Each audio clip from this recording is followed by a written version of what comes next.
I'm Brendan from 3 Acres, and I just wanted to walk through a question that seems like super simple, but if you're looking for this answer, uh, it, there's a lot more to it. And that's simply how do you start a Shopify store? Like, what is Shopify, and how do you get your product on Shopify? So these are questions that I've gotten before. And sometimes people think that Shopify is like a platform that you can get your product on, uh, like Amazon or Etsy or something like that. It's not. It is a full website. With that said, there is the Shop app where you can kind of get your product into. So there are elements of that. But most importantly, it is a full platform to build a full website, and it has a really good product management and checkout built in. So there's two ways, in my opinion, for you to start your Shopify. If you're a big DIYer and you like to do everything yourself, the first way is to head over to Shopify.com, take a look at their plans. Here's the plans here, and try them. Shopify often has nice little promos to get you started. Once you set up your store, you'll create a login. You'll be able to log in. You'll be able to access all the elements and bits and pieces to pull your store together, to upload your products and that kind of stuff. So that's kind of like the first way that you can do it. The second way might not be as obvious, but that's to work with a Shopify partner like myself. One of the benefits that we have as a Shopify partner is we're able to create what they call a dev store. This is just the shopify.dev docs.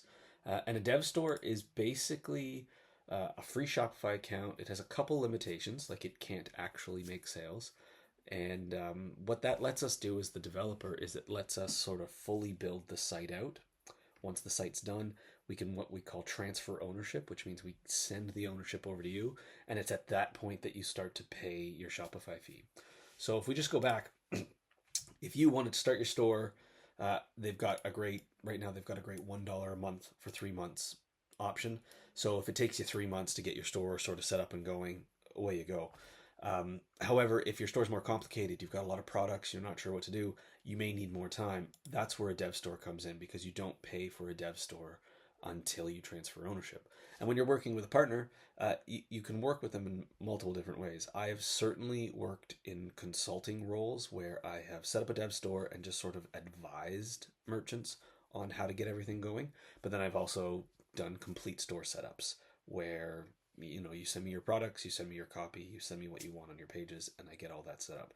So I think the dev store is a great way to go, um, because it gives you a longer period where you don't have to pay for anything to get your store set up, and you have the benefit of working with a partner. The last thing I'll say is it's super nice for the partner when you do it this way, because we do get a referral fee from Shopify for every dev store that we go live. So a lot of devs are super excited sort of to work in that consulting role, to help you get your store set up if they don't have to do any of the work, because it means we do get a little bit of a kickback when you do finally sign up.